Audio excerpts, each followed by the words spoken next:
Rams taking on the Cardinals in the next game up in the desert. Ciaran, the Rams upended by the Panthers last week, so they shouldn't be taking anything for granted, even against a Cardinals team that looks pretty much dead and buried, like so much else in the desert. Insert your Joe Pesci casino metaphors as well. The cards are dead and buried out there. I mean, the thing with the Cards is the season was semi-resurrected when Jacoby Brissett came in. I mean, that is such a damning indictment on the previous quarterback. So I think the fact that Jacoby Brissett, I mean, he threw another 300 yards against the Bucs last week. I mean, he's a weapon out there. I think he threw it 40 times. I mean, this is a guy who's scrambling for, not just for his job, but to resurrect the team who's basically been dead since week 2. I mean, the Cardinals are I mean, talk about teams that never got off the starting blocks.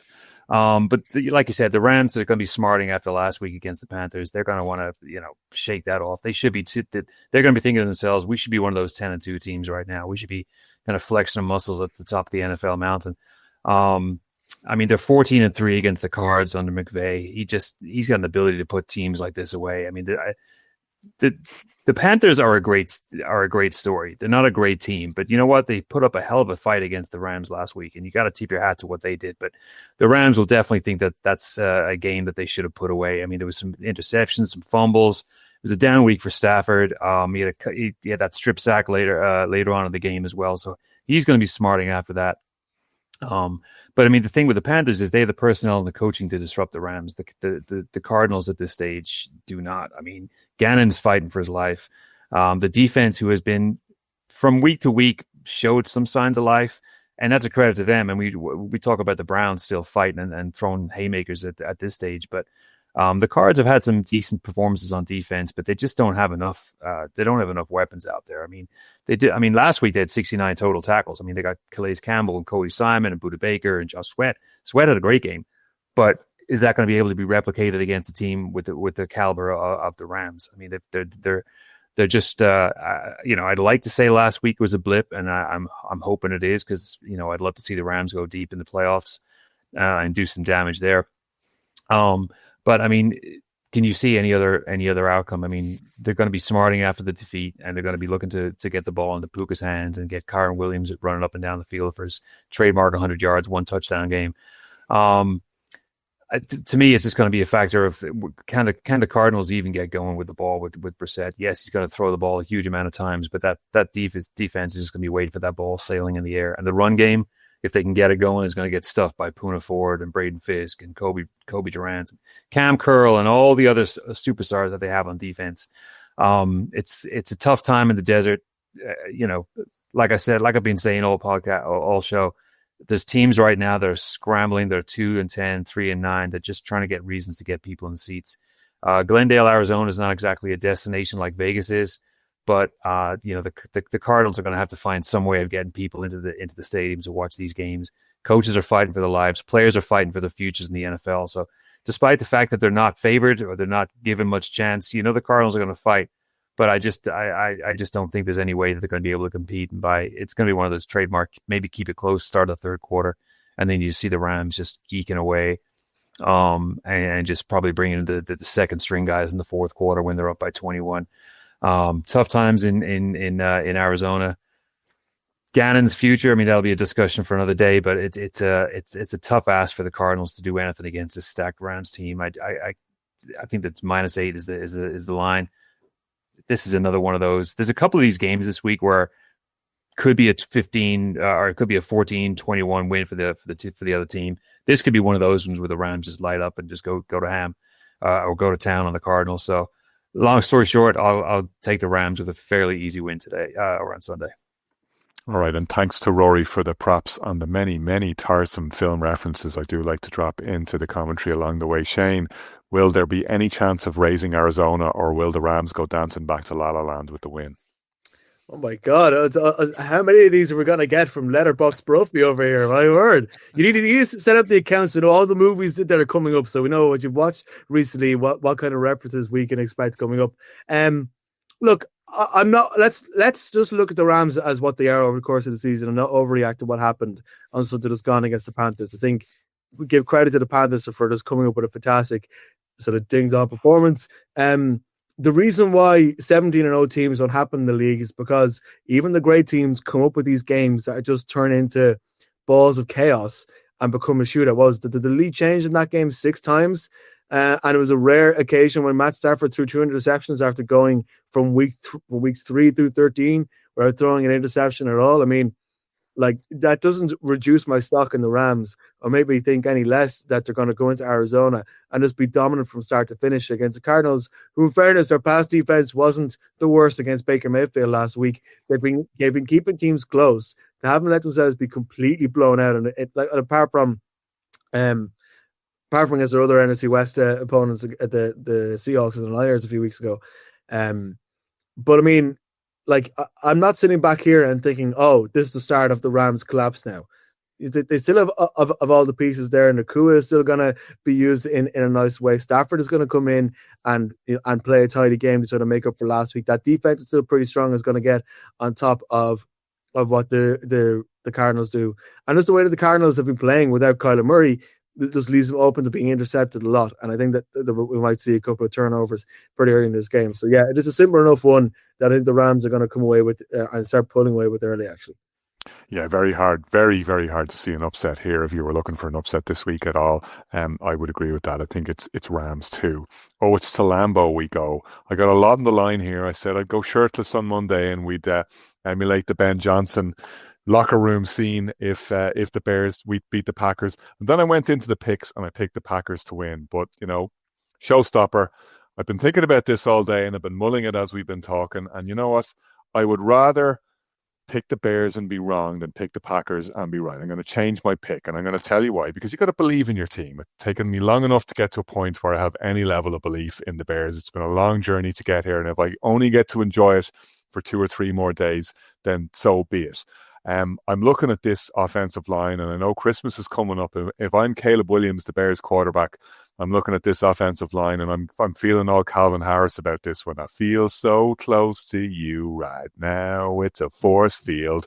They have been an absolute force field for him all season long, and for this running game. The way they got DeAndre Swift and Kyle Monungai going against the Eagles, and as we know, that Eagles defensive front, however the Eagles may have tripped and stumbled in recent weeks, is still no easy obstacle to shift. That's the foundation of everything that they want to do on that side of the ball. The Bears completely disrupted it, went into Lincoln Financial Field and absolutely spanked them.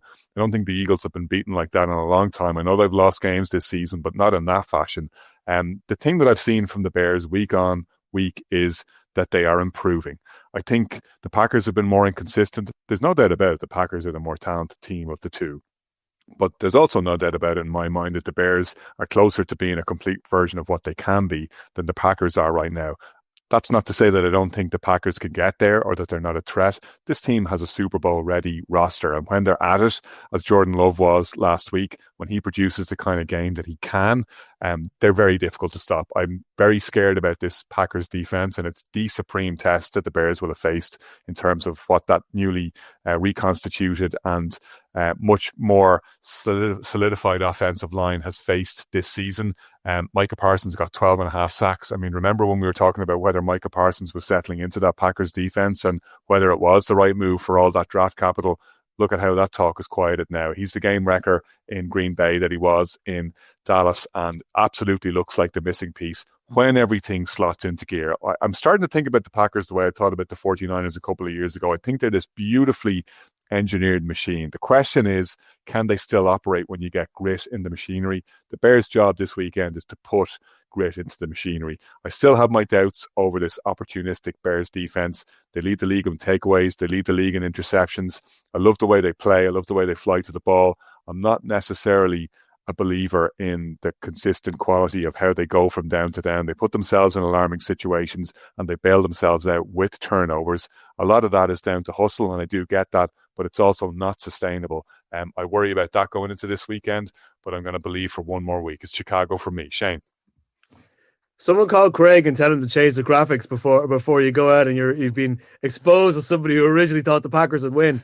I'm on the Bears believe train. as well. And it's not because I'm trying to sort of manifest some sort of rematch of Super Bowl 20, although that would be... Although you are trying to manifest a rematch. That would be incredible. That being said, having Chicago and Boston fans in the same room arguing over whether Fenway or Wrigley is the real best ballpark. But anyway, it's interesting, actually. The last time the Bears were number one seed this far into the season was 2006 when they made the Super Bowl.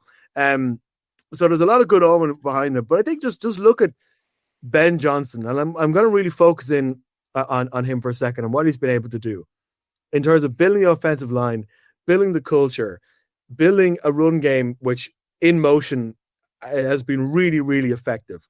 Getting the most out of a 7th round pick in Kyle Guy, as we saw against the Eagles. And look at what are the layers that you build when you are trying to build something. You reverse the DNA in that Chicago have gone from making a mess of these tight one-score games to finding ways to win one-score games, including games that they shouldn't be winning. Then you get to the next stage. You go into the reigning Super Bowl champions, NFC contenders, and dominate them in their backyard on prime time. The next step now is making sure you reverse the ownership and go into Lambeau Field and get the second win in 2 seasons. If a bad Chicago Bears team can go into Lambeau and win, maybe a good Chicago Bears team can go in and win as well. And I just think that what the Bears are doing, I think, really puts them in the best position to do that. I mean, their defense is first in interceptions against Jordan Love, who hasn't thrown a lot of interceptions this year, but throws a lot of interceptable passes, I think it's fair to say. And another thing as well, people look at the Packers saying, oh, Thanksgiving, they beat the Lions. That puts them in a really good position. You know what the Lions don't have anymore? Ben Johnson, who was... Packers are 1-5 against the Ben Johnson offense in the 3 years that he was offensive coordinator at the Detroit Lions. I think he has their number a little bit on being able to decode them in the way that Detroit doesn't currently have. So, look, Jordan Love and that Packers offense been able to put up over 29 points in 9 of the last 12. They've been 19-3 touchdown interception rate.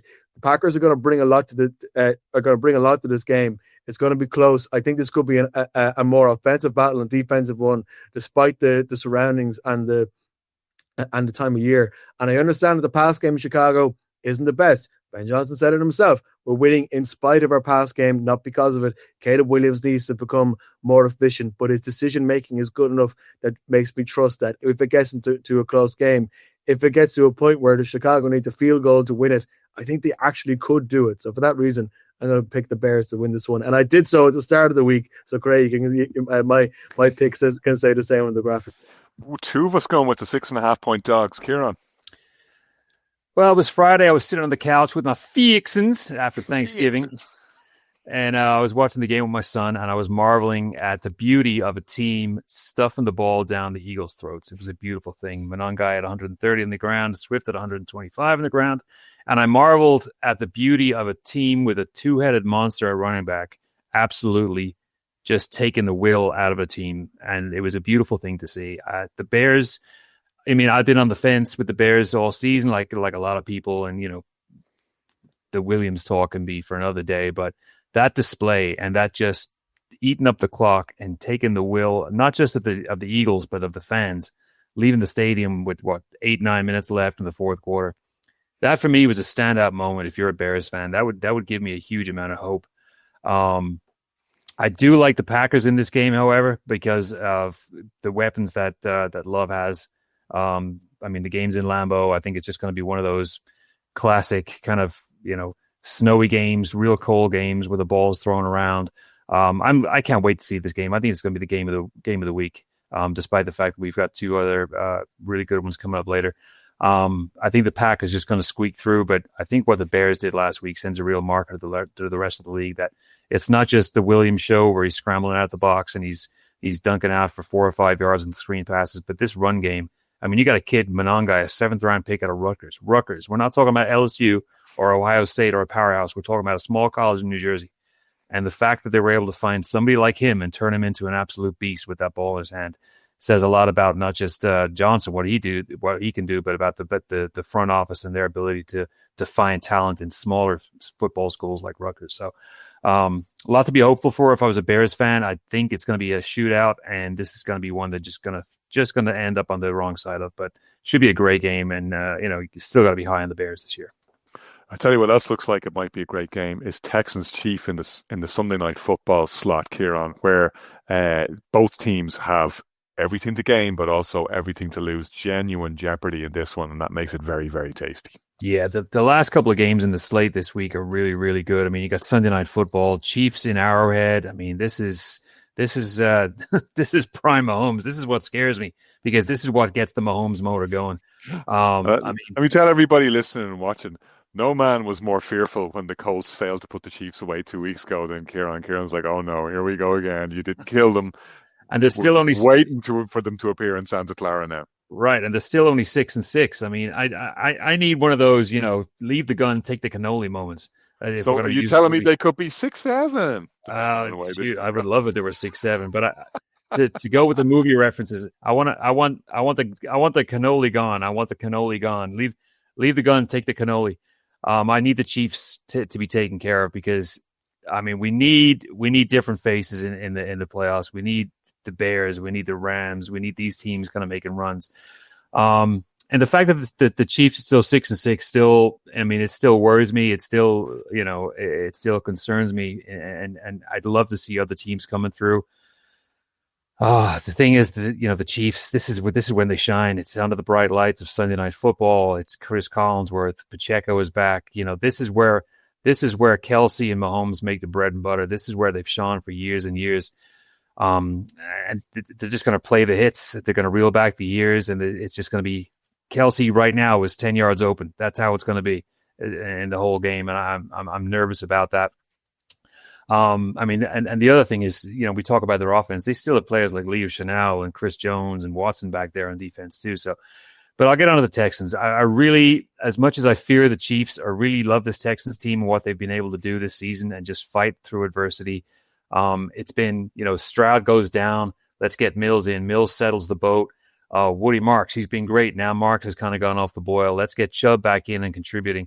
Oh, we got Jalen Warren. That's all. It's the ability to find these players to kind of keep everything going and to keep the ship afloat.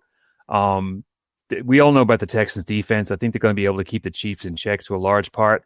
But do they have enough? I mean, Stroud, we know, came back last week, but does he have enough?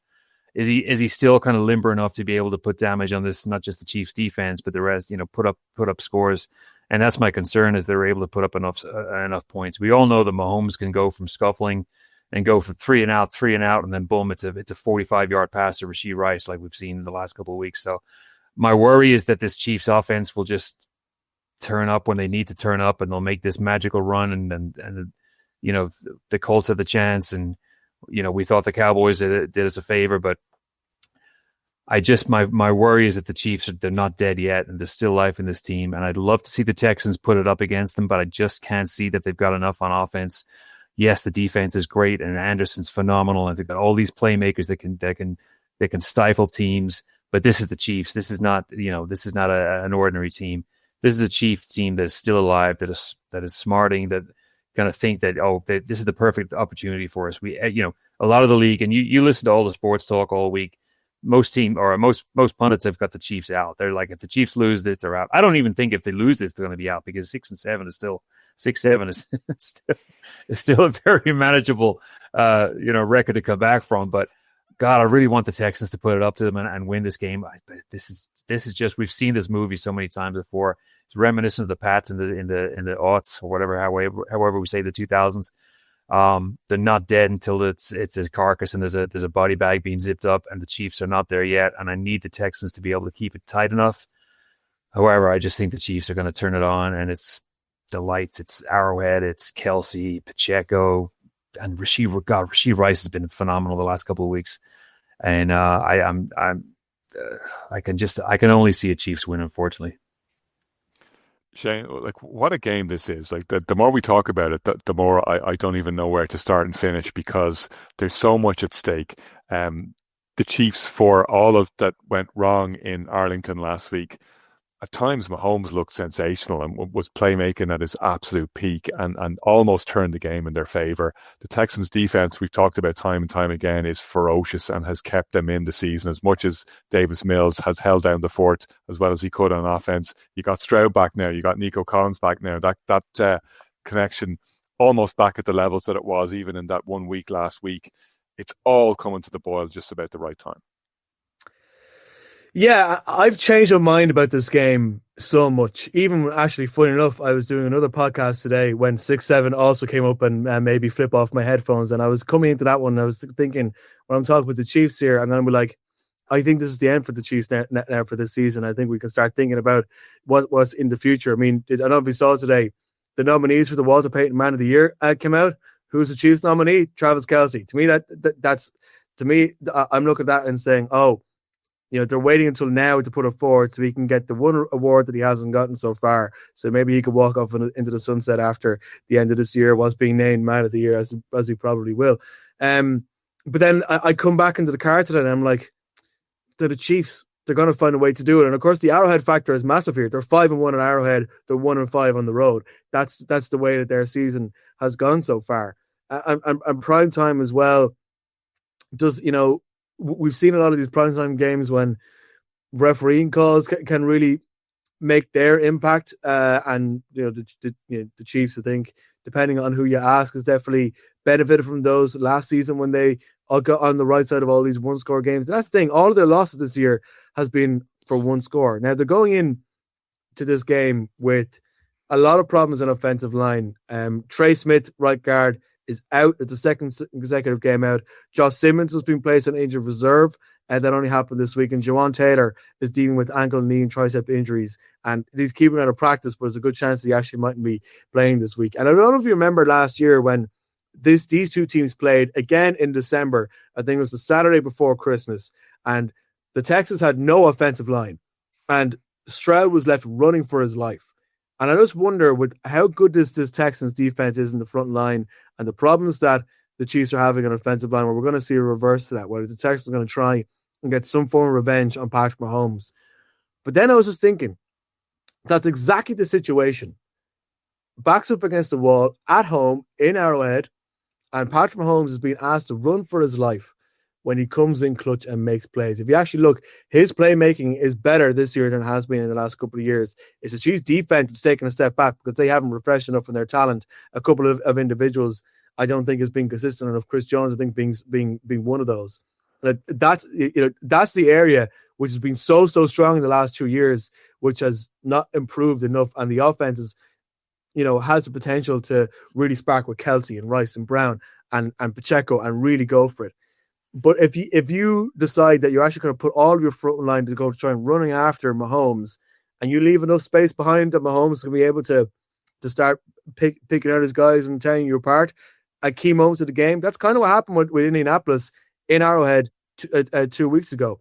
The same kind of thing. They tried to put a lot of pressure on Mahomes. Mahomes decided, you know what? F this. I'm going to go win this game by myself. I'm going to run for it. I'm going to pass it to one guy who's free. I'm going to force it. And I'm going to try and make sure that we just about get over the line. And that's exactly how I see this game going right now. I could probably change my mind by Sunday, and I could feel better about the Texans' prospects. I think this is the ability to be a very, very close game. I'm tempted to stay up and watch it until 4 o'clock in the morning because it's a really, really exciting matchup. We could see the end of the Chiefs here. I think if they do go to 6-7, that they will be done. Honestly, I think just the way that the head-to-heads roll. Now, I think that said, if the Jags win the AFC South, it actually helps them on head-to-heads, and there's a few other permutations like that. But I mean, if we're in that talk, they're as good as gone. So I think the Chiefs are going to find a way to pull out a late victory here. Yeah, I'm calling a fatwa on mention of that horrific meme. The last thing you need is another middle-aged man mentioning that. Sorry, Shane, you're quite right to nearly rip off your headphones. Like you, I just really struggle to pick this one, and I keep looking at the Chiefs going, am I just unwilling to look past everything that I've seen historically, and can I not just accept that maybe they are dead, or do they have one last resurrection, backs to the wall type performance where Mahomes just finds a way? And I do think they probably just have at least one of those in them until I see otherwise, until I actually see the proof that they've been killed. Texans could be the team to do it, but I do think the Chiefs will escape for one more week. Monday Night Football sees the Eagles go on the road to face the Chargers, looking to bounce back from 2 consecutive defeats, as we mentioned, against both the Bears and the previous week against the Cowboys. This, to me, is a difficult one for the Chargers at this point in time. you can't but expect a response from the Eagles, not just because they've lost 2 games in a row, but because of the manner of that defeat at home. For all that we talked up what the Bears did and how they just opened up that Eagles defense and ran all over them and sucked their will, the Eagles can't take that line down. They have to come back and prove that they are no paper tiger, that the Super Bowl that they won last year still means something, and that they can shut their own fans up, first of all. The Boo Birds were out in force last weekend.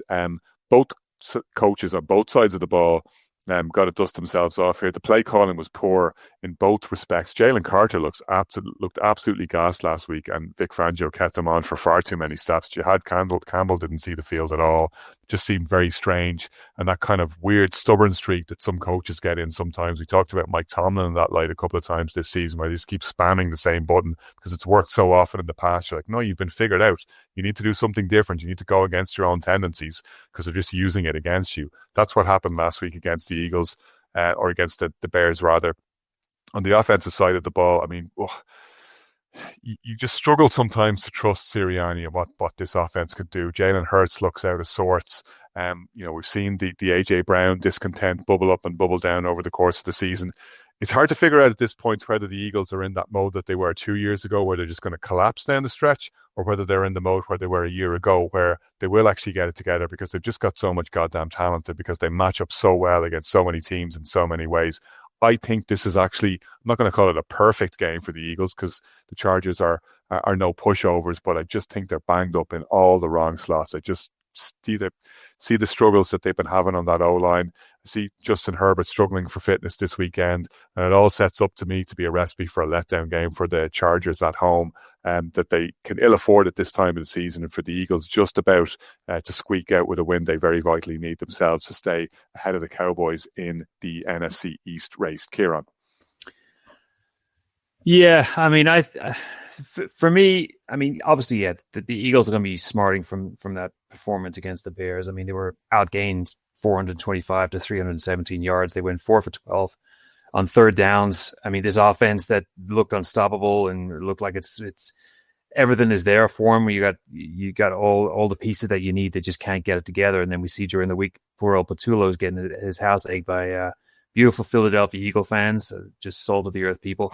You're reminding me of the Annie Agar joke on this one, where it's like police are looking for suspects. They've already ruled out Jalen Hurts because the eggs actually hit the house. Yeah.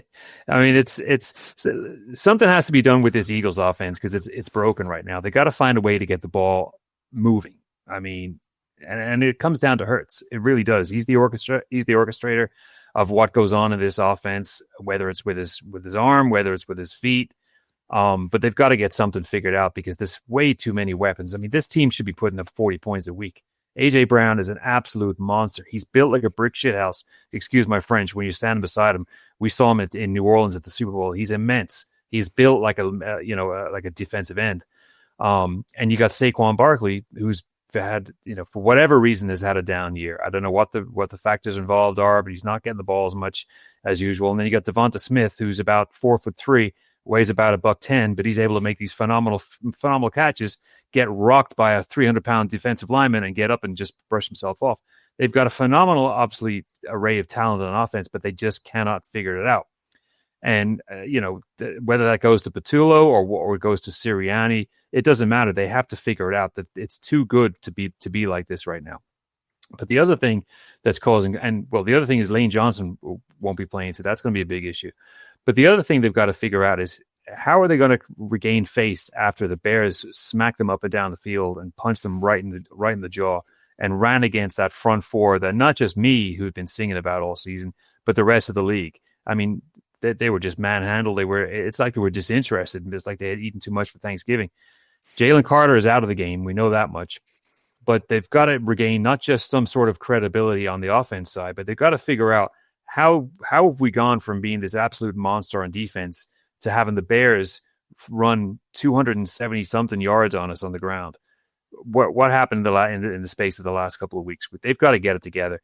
There's going to be a huge amount of Eagles fans. It's going to be one of those SoFi games where the road team is about 70-30 split of fans. I fully expect the Rams fans, the Eagles fans, they travel everywhere. I fully expect it to be 70% Eagles fans.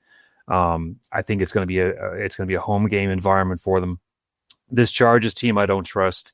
I know they've been fairly good last couple of weeks. Kamani Vidal has been a nice surprise. It looks like they're going to get Omarion Hampton back. Yes, they've got McConkey and Keenan Allen, but there's question marks about Herbert and his arm. Will Trey Lance come in? But this is a team that went to Jacksonville and put up 6 points and looked absolutely disinterested. And I can't believe that the team that got dog walked by the Jaguars about a month or so ago is going to be able to put it up against an Eagles team who's just in the corner right now like a beaten animal. And I can't see how they're going to go from that scenario to being able to put it up against an Eagles team who are just going to be coming out swinging. I mean, the other thing is the Chargers have only scored an average 23 points per game. The Eagles can do that in a quarter, and that's what concerns me. I think this is kind of similar to what we talked about with the Chiefs. I think this offense can light it up just like that. A.J. Brown, yes, he can look disinterested and be your quintessential diva wide receiver, but he can go off for 180 and 3 touchdowns just like that. So I think the Eagles are going to get it together. They've got no option because I don't think they'll be let back into Philadelphia if they don't get a win. I fully expect them to put up a huge performance in Monday Night Football. I think they're going to turn it around, much like the Chiefs. I think it's way, way, way too early to start talking about the demise of this team. It's still loaded on all ends of the football. And this just, I mean, this seems like one of those breakout Saquon games where he just, turns out 140 and a couple of touchdowns too. I have no faith in this Chargers team. I think they've been soft. They've a soft underbelly. They flattered to deceive a lot of the season. And I think they get exposed on prime time. And I think the Eagles get back to normal. Shane, take us home. Who's going to win this one? I think sometimes in life to make an omelette, you got to crack a few eggs. And for that reason, I think the Eagles are going to win.